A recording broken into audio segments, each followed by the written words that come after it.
Hey, what's up guys, MKBHD here. We're back, and yeah, you got me. I've been using the OnePlus 8 Pro daily for about 2 weeks now.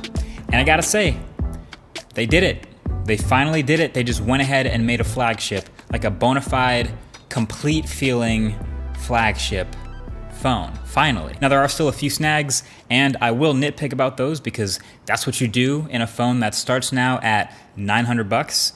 But still, nevertheless, really happy to see them finally commit to something like this, and it's been a long time coming. So today, as you may have seen, OnePlus launched their newest, highest-end phone. It's the OnePlus 8 Pro, taking yet another step up in the ladder of their phones getting slightly more expensive every year. But alongside it, they also dropped the OnePlus 8, which is sort of more like a premium mid-range phone that starts at $699. So that will be its own separate video that'll come out later once I fully daily drive this phone, switch to it, give it that treatment.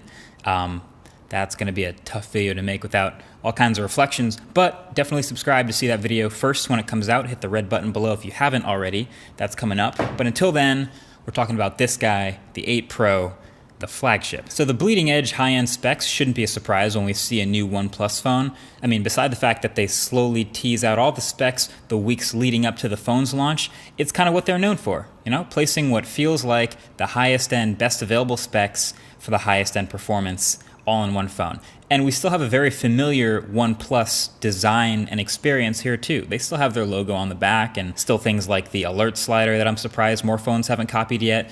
Still Oxygen OS, one of my favorite clean Android skins with all of its features. But wait, stop, pause. What have the nitpicks always been with OnePlus phones? One is that their cameras are always just not quite measuring up to the flagships.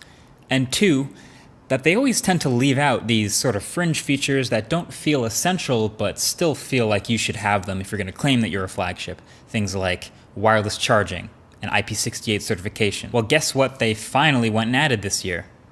An improved camera, wireless charging, and an official IP68 water and dust resistance rating.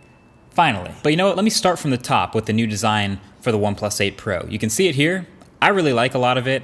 The new matte finish and this blue color are pretty sick. I don't have a lot of matte blue phones, but this one is nice. It's punchy and clean, so it's easily my favorite blue phone. And this finish is nice. It doesn't really show too many fingerprints. Of course, you can also grab this ultra matte teardown skin from our channel sponsor dbrand, which also feels great.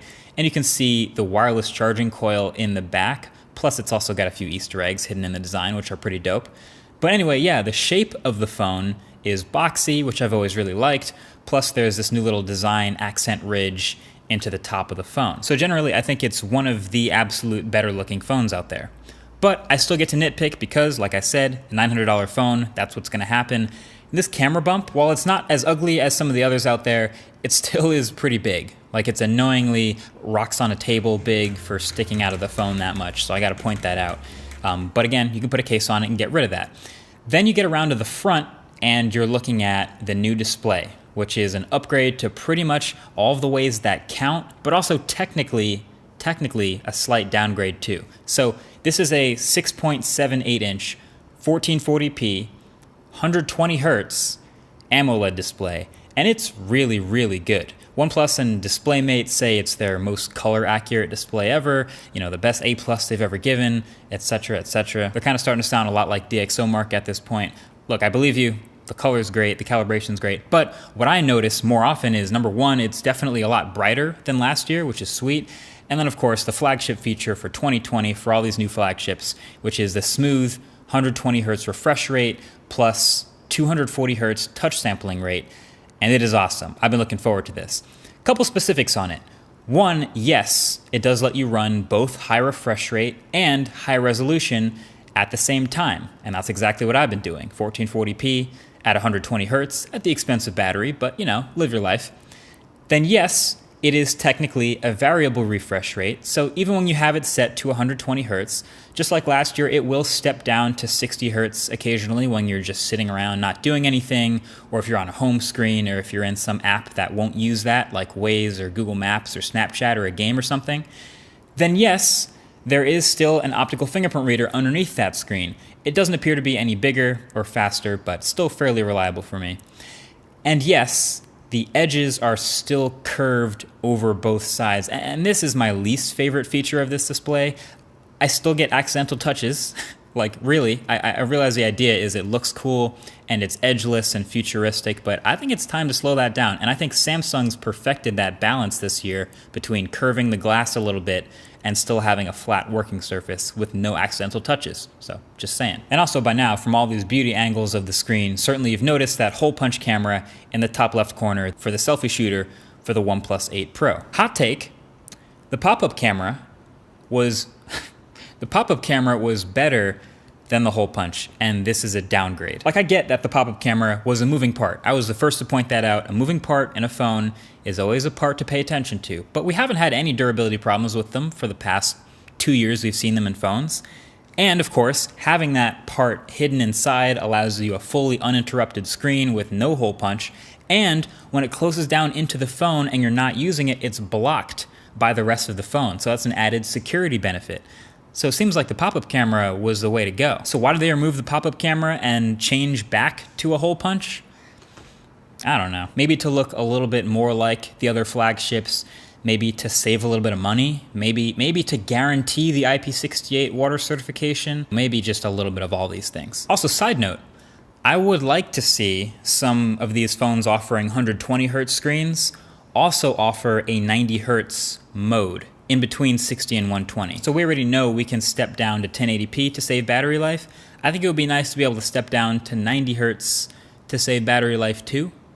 Just an idea. Some of the gaming phones have done this already, but I want to see more flagships doing it too. So there's a free idea. So all of the OnePlus 8's internal specs are high-end. Top-end, Snapdragon 865, 8 or 12 gigs of fast LPDDR5 RAM. It's that super fast UFS 3.0 storage.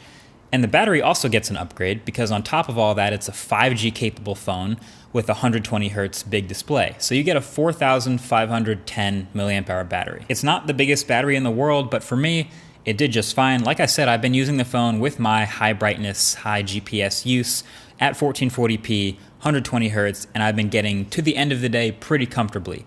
I could kill this phone in a day, and I've noticed that, but if I didn't want to, I would step down to 1080p, and I would save a lot of pixel pushing and a lot of battery, and that's a nice backup to have. Generally for me, I'm talking about like a 6-hour screen on time for this phone, 6.5 hours. If you want to reference back to other videos, that's really good. But also something to note is for me, the charging habits of your phone can change what you think of the battery. And OnePlus phones are known for having fast charging. This one's no exception. You still have their high-speed Warp Charge 30T, comes in the box. And that can get you from 0 to half battery in like 25 minutes. But what's new to this phone is wireless charging. Finally, OnePlus is putting the little charging coil behind the glass back and enabling wireless charging. And on top of all that, even better, it's fast wireless charging. So 30-watt wireless charging is what they're claiming and sharing with everyone, which is really nice. That's fast. That's going to top up from 0 to half battery in half an hour. But there's a catch. You only get fast 30-watt wireless charging with this phone with this exact brand new $70 OnePlus wireless charging stand. You need this accessory to get 30 watts wireless charging on this phone. And that's because it is not 30 watts of purely Qi wireless charging. So OnePlus has worked on this special high-end wireless charging tech, and to be fair, it works exactly as advertised. The stand is nice, it has some little quiet fans in there, and it does some special voltage and thermal management to get the peak 30 watts wireless charging out of it. But if you put another Qi-enabled phone on that wireless charger, it charges slower. And if you put the OnePlus 8 Pro on any other Qi wireless charger, it charges slower, because that tech was proprietary. So the OnePlus 8 Pro still supports regular Qi wireless charging, but only universally at 5 watts, which is pretty slow. It works, but it's pretty slow. So for me, I'm not gonna replace you can't see it, but I'm not gonna replace the wireless charger at my desk with the OnePlus one, because I have other Qi accessories like my AirPods Pro or my iPhone or literally any other Qi phone that I want to charge faster wirelessly. So I'm just going to stick to wired warp charging in the car and pretty much everywhere I need it. But at home, I have a Pixel stand at my desk, and I can just leave it there to slowly top up overnight and wake up with 100%. So I'm glad to have wireless charging, but there is that little snag. So then there are the cameras. Quad cameras on the back of this phone, and here are the numbers, which maybe mean less than ever these days, but it's a new 48 megapixel main camera with OIS. Then there's a 48 megapixel ultra wide with macro mode, which, fun fact, is the same sensor as the primary camera from the OnePlus 7 Pro.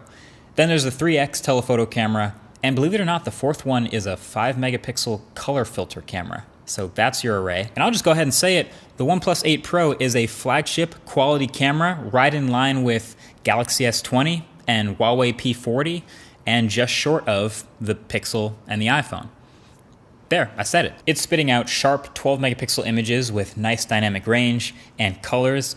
A bit overexposed sometimes, that's where it misses, but generally these are nice photos. Also, sorry in advance for slightly less outdoor photos. The whole shelter in place quarantine thing clearly means I also have less people subjects, but yeah, you can tell this is a confident, nice camera, no autofocus issues at all, especially when you give it some light, and even sometimes when you don't. It's nice. I like it. You are still going to get more fringing with close-up subjects. I take a lot of close-up subject photos, and that's the downside of a big 1/1.4 inch sensor. But again, that just seems like par for the course for flagship cameras right now. Big sensor, usually sharp photos, but get some fringing when your photos are close-up subjects. The night mode is pretty good, which is nice. Max zoom is 30x from that telephoto camera. I don't think it's very usable at 30x. It's barely passable. Galaxy S20 Ultra is still going to be the zoom champ for that sort of range, but hey, 10x is fine, and 3x is definitely usable. And I have pretty much no use for that color filter camera. The selfie camera, you guys have asked for it. I usually don't get too into the selfie camera in smartphones, but I'll do it. I'll start taking selfies now. It's part of the job. And I gotta say, this one still seems to struggle with proper exposure, and maybe that's gonna happen more for people with darker skin like myself, but other than that, it's still looking pretty good with detail. And video from this camera is also good, especially with color and stabilization at 4K. And you can see no 8K video here, but you know, you're not touching the iPhone when it comes to the absolute best video quality in a phone right now, but this is still good flagship quality. Color me impressed. I think some people took me saying that the camera was the worst part of the phone last year as like some sort of horrific flaw in it, when really it was like the rest of the phone was so incredibly good that the okay camera was the downside. But again, now we're looking at a flagship quality camera, and they've also been notoriously pretty good with updating them over time and getting better with camera quality. That's been nice. Plus there'll probably be a Gcam mod in the next couple weeks, hopefully, if you want those sweet pixel contrasty photos. So yeah, thumbs up on the camera. And then OnePlus phones have long been some of my favorites, specifically because of the software and optimized experience. This is Oxygen OS on top of Android 10, and that's no exception here for this phone. There's tons of little tweaks and optimizations and improvements and little tightened up animations all over the place, but it never feels overloaded like some other overlays. They actually removed the Oxygen OS shelf to the left of the home screen, and it's just Google's Discover page now, like a pixel. And there's really high quality haptics in this phone. Again, I love that. And then in software, there's just a couple new software features here and there that are nicely executed. There's a new dark mode 2.0 theme, some new dynamic wallpapers tucked in there, and just a lot of aesthetic tweaks generally, but they do a good job of not feeling overly cartoony. And then there's a new motion graphics smoothing toggle that works with certain apps. You can see the whole compatibility list here for my phone. And it worked pretty well when I tried it for like 2 minutes, but I feel like I'm against motion smoothing like on principle at my core, so I turned that off pretty quick. But you might remember that what's on my phone video with the Galaxy S20, where I go through all the things that I do, the little subtle software tweaks to really make it my daily driver and make it behave the way I want. That list of things is so much shorter on a phone like the OnePlus 8 Pro or a Pixel. This is going to be my new daily driver. So long story short, they finally made a flagship. They finally did it. They're charging flagship money, and they're offering pretty much everything a flagship would in a bona fide, complete, kind of predictable feeling way, but still, it's what we were looking forward to. Matter of fact, let me put my predictions down for the OnePlus 8T Pro. That'll probably come out in like 6 to 8 months. You're probably looking at Snapdragon 865 Plus, maybe a little extra RAM, probably faster charging, faster Qi wireless charging. I also think maybe they could use a little bit of a darker coating on the selfie camera up in the corner, and maybe a special McLaren edition phone, and that's it. But in the meantime, this becomes one of the easiest phones to recommend, period.